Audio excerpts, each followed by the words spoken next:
वह संसद से जो बिल पास हुआ है वह किसानों के हित में है, लेकिन ये जो असमंजस की स्थिति बता रहे हैं और जिसके विरोध हमारे विरोधी दल के लोग एक सर्टेन एक निश्चित जहां कांग्रेस का शासन है पंजाब में, वहां के किसानों को भड़का करके कर रहे हैं, तो आप ऐसे समझिए कि बाजार दर जो निर्धारित होता है वह मांग और उत्पादन के आधार पर निर्भर होता है।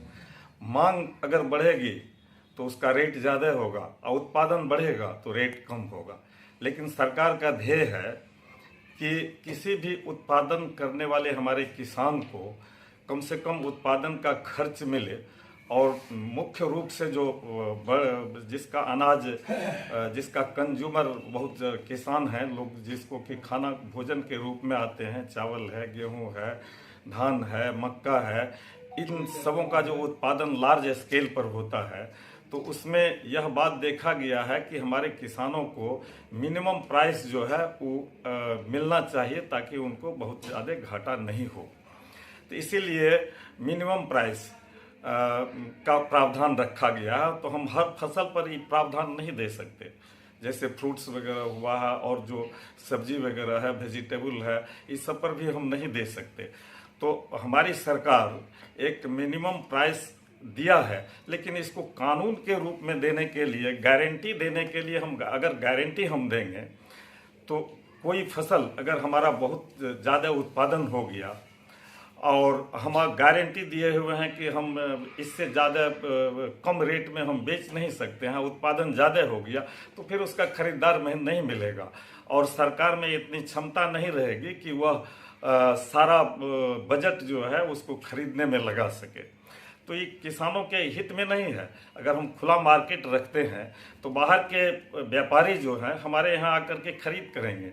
जैसे अन्य देशों में ज़्यादा रेट है हमारे धान का, मक्का का, जहाँ उसकी आयात होती है, तो वहाँ से अगर हम सीधे तौर पर जुड़ते हैं तो वहाँ का कंपनी यहाँ आकर के अपना जो खरीदेगी तो डायरेक्ट हमसे किसानों को अच्छा रेट मिलेगा। तो इसीलिए यह किसानों के हित में है।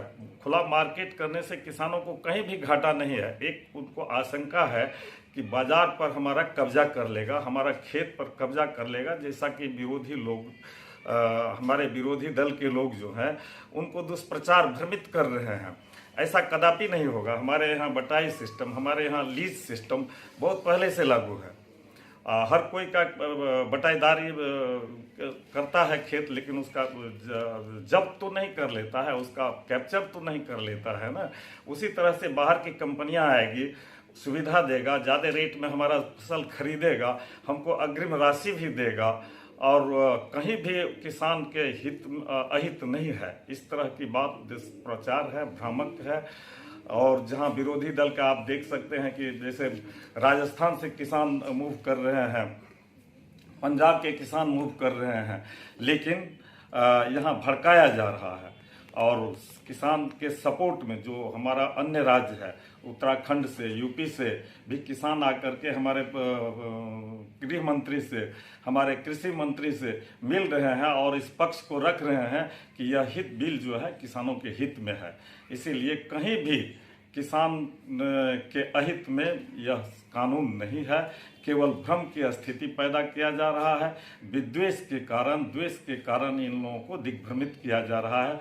और यही नहीं, आपको खालिस्तान समर्थक लोगों का उस किसान आंदोलन पर कब्जा हो रहा है। अभी हर जगह खालिस्तान की मांग वहाँ से शुरू हो गया है। तो यह तो देश तोड़ने की बात हो रही है विरोधी दलों के द्वारा। इसीलिए हम कहेंगे कि हम सभी लोगों का यह दायित्व बनता है, आप मीडिया का भी दायित्व बनता है कि इससे हम किसानों को अवगत करावें कि यह बिल उनके